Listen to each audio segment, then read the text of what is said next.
falando que, olha, eu estou muito feliz. Você sente firmeza nisso? Não, né? Olha, você conhece alguém assim? Você fala, você chega feliz no trabalho, bom dia, tudo bem? A pessoa olha para você e fala, bom dia. E ela já destaca alguma coisa negativa. E ela já reclama de alguma coisa. Conhece alguém na família que, quando acorda de manhã, alguém fala, olha, eu fiz o café. Aí a pessoa bebe o café, mas está sem açúcar. Mas está muito forte. Mas está muito fraco. Conhece alguém que, quando você faz uma viagem, que todo mundo queria fazer, e aí pergunta para essa pessoa, como foi a viagem? Você que não foi, mais empolgado do que ela. E ela responde, foi bom, mas é longe, muito gasto, estava muito frio, ou muito calor. Você conhece alguém assim? É desagradável, né? Vê, e eu quero te fazer uma pergunta agora. Com relação à sua fé, a nossa fé em Cristo, será que de vez em quando a gente não age assim também? No domingo, vamos lá para a igreja, né? Calor, muito frio, tem chuva, é os irmãos de sempre, é sempre o mesmo zinho, é no mesmo lugar, tinha que ter mais jovens, tinha que ter. Conhece alguém assim? Às vezes somos nós assim, né? Já parou para pensar que às vezes, na nossa fé, a gente é meio apático, meio desanimado, meio sem ânimo. Uma pessoa que se diz feliz em Cristo tem que mostrar isso para todo mundo, não é verdade? Porque afinal de contas, se você pergunta para alguém como é morar na Praia Grande, eu era lá de São Paulo e há 8 anos eu moro aqui na Baixada, quase 5 aqui na Praia Grande. Então todo mundo que me conhecia quando eu morava lá, você está morando na Praia Grande? Como é lá? Se alguém te pergunta isso, como é morar no litoral? Digamos que você queira convencer a pessoa de que morar aqui é muito bom. Como é que você convence uma pessoa de que algo é bom? Você demonstra alegria, você demonstra satisfação. Agora, se eu falar para alguém, morar lá no litoral é bom, mas sabe o que é? Tem esse problema, tem aquele problema. É bom, mas olha, a pessoa no final da sua fala conclui o quê? Acho que não é tão bom morar assim no litoral, né? Você pergunta para alguém, olha, como é o seu trabalho? É bom? O chefe é chato, os colegas são fofoqueiros, o salário é baixo, mas é bom. Às vezes a gente faz assim com a nossa fé também. Tá tudo bem, tirando as dívidas, tirando a dor na coluna, tirando os vizinhos que são chatos, tirando os boletos. Também, graças a Deus. Irmão, será que é esse o espírito da nossa fé? Às vezes a gente se comporta de maneira muito tímida, de maneira muito depressiva. E a gente pode aprender uns lá de fora como demonstrar isso. Esses dias atrás, houve um jogo que desperta paixões, Palmeiras e Corinthians. Eu não sei quem aqui acompanha futebol, mas tem uma rivalidade muito grande entre Palmeiras e Corinthians. As pessoas matam e morrem por conta de um jogo de futebol. E quando você observa no estádio, as pessoas que estão assistindo aquela partida de futebol não ganham absolutamente nada com aquele jogo. Muito pelo contrário, são elas que pagam para aquela partida acontecer. Mas quando você olha na arquibancada, o Corinthians, só um exemplo, o Corinthians está perdendo, não ganha nada faz tempo, mas a torcida está na arquibancada como? Pulando, vibrando, Timão errou. Será que a gente não pode aprender alguma coisa com os torcedores? Você já viu uma criança quando quer ir em uma excursão da escola? No dia da excursão, ela acorda cedo. Ela nunca acorda cedo, mas naquele dia do passeio, ela se prepara, acorda cedo. Ela fica um mês e meio antes contando para todo mundo: olha, meu pai deixou eu ir na excursão, minha mãe vai me levar no zoológico. O ânimo que as crianças demonstram quando elas querem fazer alguma coisa pode nos ensinar outra coisa também.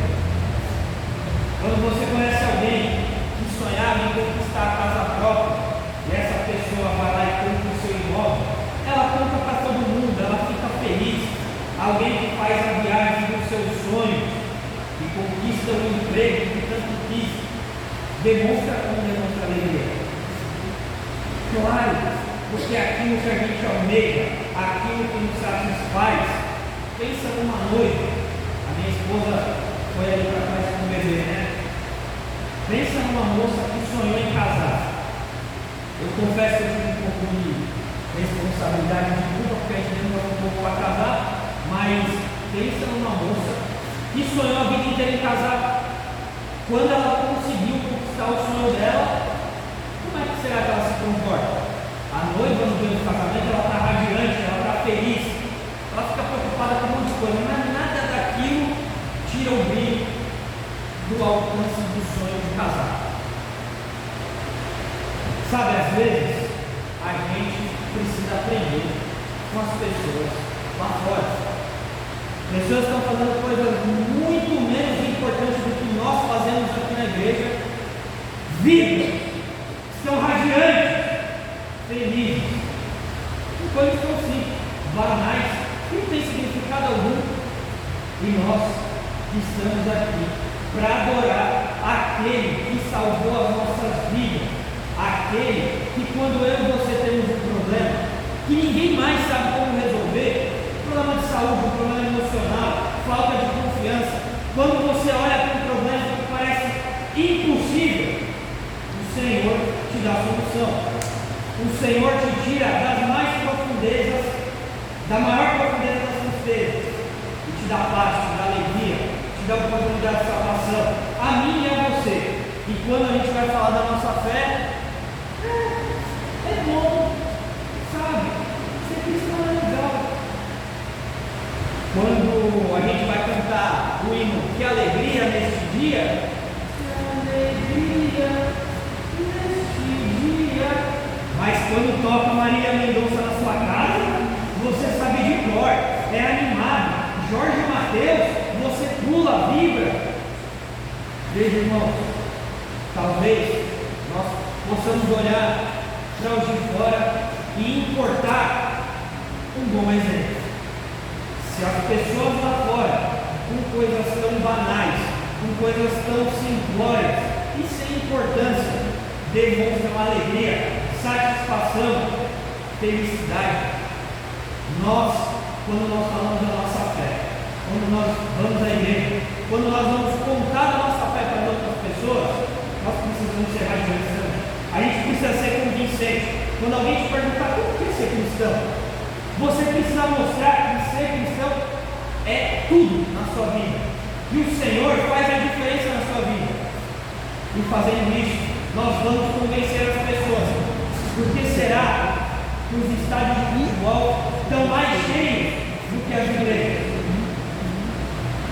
Porque no estádio, não importa se o time ganha ou perde, a torcida canta do começo ao fim, vibra, bate palma até quando o time perde. Mas na igreja, a gente vem para adorar e honrar o nome daquele que nos salvou, aquele que é o Senhor das nossas vidas.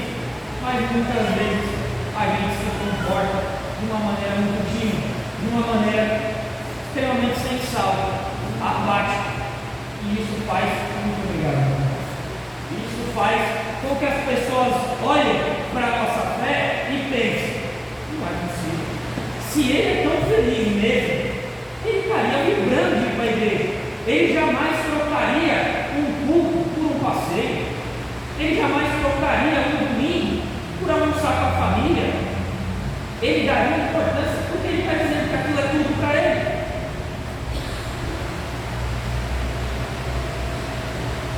Então, meus irmãos, o convite que eu quero fazer é para que nós saiamos a divulgar a nossa alegria para todo mundo lá fora, para que o seu vizinho, para que o seu familiar que ainda não conhece a Cristo, olhe para a sua vida e pense, eu quero ser feliz igual esse camarada.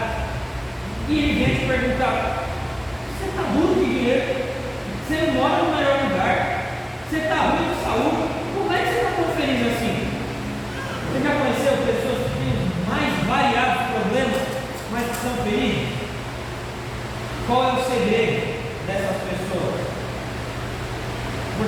essas pessoas, em meio à dificuldade, encontram paz, alegria e felicidade. Veja, nós temos um exemplo em Atos capítulo 2, que mostra a simplicidade, mas a alegria dos primeiros cristãos. Atos capítulo 2, versículo 46. É um versículo que você talvez já conheça. Atos 2, versículo 46, que diz assim: diariamente perseveravam unânimes no templo, partiam pão de casa em casa e tomavam as suas refeições com alegria e simpleza de coração. Tem uma marca registrada do cristão, do crente, é que a gente gosta de comer. A gente não perde a oportunidade para comer bem. Aqui eu pulo na casa do irmão, sempre tem um bolinho, uma torta, um salgado. Vamos fazer um almoço fraterno. A gente fica horas e horas comendo. É um bom exemplo disso. Os primeiros cristãos, irmãos, eles não tinham a paz, a tranquilidade que nós temos hoje. Hoje você escolheu sair da sua casa, não importa se você veio a pé, de ônibus, de bicicleta, de carro, mas você veio tranquilo. Você não ficou preocupado com nenhum soldado enfiar a lança em você no meio do caminho, porque você estava vindo à igreja adorar o Senhor. Esses nossos irmãos, no primeiro século, tinham essa preocupação. Eles, por muitas vezes, cantavam escondido, baixinho, para que ninguém ouvisse, sob pena de serem mortos. Mas o que a palavra de Deus nos mostra é que eles estavam com o coração alegre e tinham singeleza no coração, ou seja, simplicidade. Eles não tinham muito, tinham dificuldades, o risco de morrer por conta da fé, mas eles estavam alegres. Isso é um bom exemplo para nós. Nossa vida é mais fácil do que foi para os primeiros cristãos. Por que que nós não vamos ser felizes e demonstrar isso para todo mundo que está à nossa volta? A alegria dos primeiros cristãos, toda a dificuldade que eles tinham, foi convencer todo mundo que estava à sua volta de que ser cristão era uma maravilha. Olha o que diz no versículo 47. Além de fazer as refeições com alegria e simplesmente de coração, louvando a Deus e contando com a simpatia de todo o povo. Enquanto isso, acrescentava-lhes o Senhor dia a dia os que iam sendo salvos. O que isso quer dizer? A alegria que os cristãos demonstravam por viver em Cristo fazia com que as pessoas olhassem para aquelas pessoas e pensassem: eu quero ser feliz assim, eu quero viver essa vida maravilhosa. E o Senhor ia fazendo a igreja aumentar. Não é isso que a gente dizer? Você que conhece a Cristo também não quer que o seu filho, os seus pais, os seus netos, os seus irmãos, os seus melhores amigos também vendo essa vida maravilhosa que a gente vive?